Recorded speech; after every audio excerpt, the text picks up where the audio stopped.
Welcome to Reviews of Ryan, and today on the channel I'm going to be talking about a brand new drama film coming to VOD on September 20th called To the Moon. Thank you to the fine folks at 1091 Pictures that sent this screener over to me to check out early and let you guys know if it's worth a watch. Before I get into this brand new film, if you're new to the channel, hit that subscribe button, give the video a like, comment below your thoughts on this film, and also turn notification bell so you never miss any video that I post and I upload weekly. And now without further ado, let's get into my thoughts on this brand new film. A weekend of healing for Dennis and Mia becomes a hallucinatory nightmare when Dennis' strange brother arrives and begins to distort their sense of reality.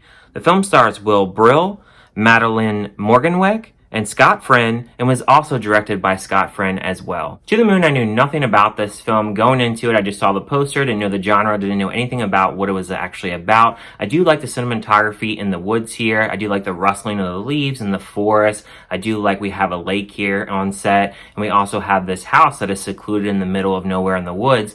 And then add on the fact that there actually is a very gloomy sky. So it feels like it would be like a horror setting, but this is actually a drama film filled with a little bit of suspense.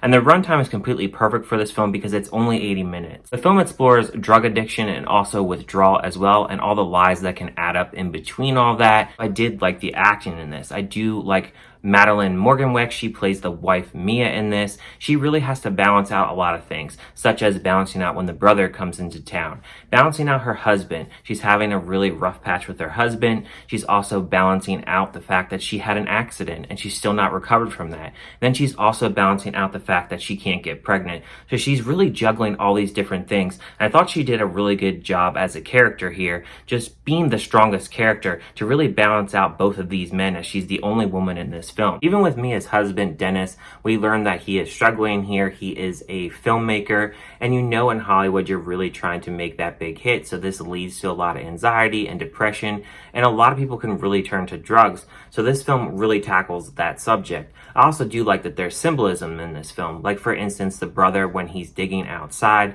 this really shows where a character can really end up. And if you're not careful and you're telling all these different lies and such, you really can lead down the wrong path, which will really lead you into the wrong point of life of where you want to go. Now, as far as the negatives for this film, I do feel like the ending, it's a little bit anticlimactic for my taste. I do think the deciding factor for this film for audiences will really be to distinguish what is real in this film and what is not. There's a lot of scenes in this film that are a little bit questionable, and you really question what is technically real and what is not.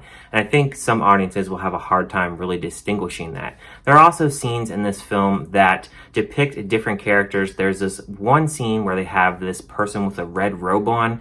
I don't really know where that really ties into the film. I was a little bit confused on that portion of the film. And they do show this character a little bit in the film. Now, they don't have any lines in the film, but they do show this character a few times. The score in this, it's not very memorable. There's a few little moments here and there, and the ending title has a little bit of music as well. But there was nothing that really drew me in with the score or really made it very suspenseful for me in that whole score aspect. So I thought that that wasn't very good about the film. I also would have liked a little bit more backstory with the brother. Now we know he's been gone for years, but he just shows up one day at his house very early on in the film, and he's digging and he's doing yoga and he's doing all these different chants and stuff, but we don't really know too much else about his brother. Overall, this film is a very well acted film that actually creates a lot of bit of mystery, and although it doesn't have a memorable score to really guide you through the core of the film, its cinematography and trying to figure out the interpretation of this mystery will really have you guessing till the end. So with that in mind, I'm gonna give a score of this film a 3 out of 5.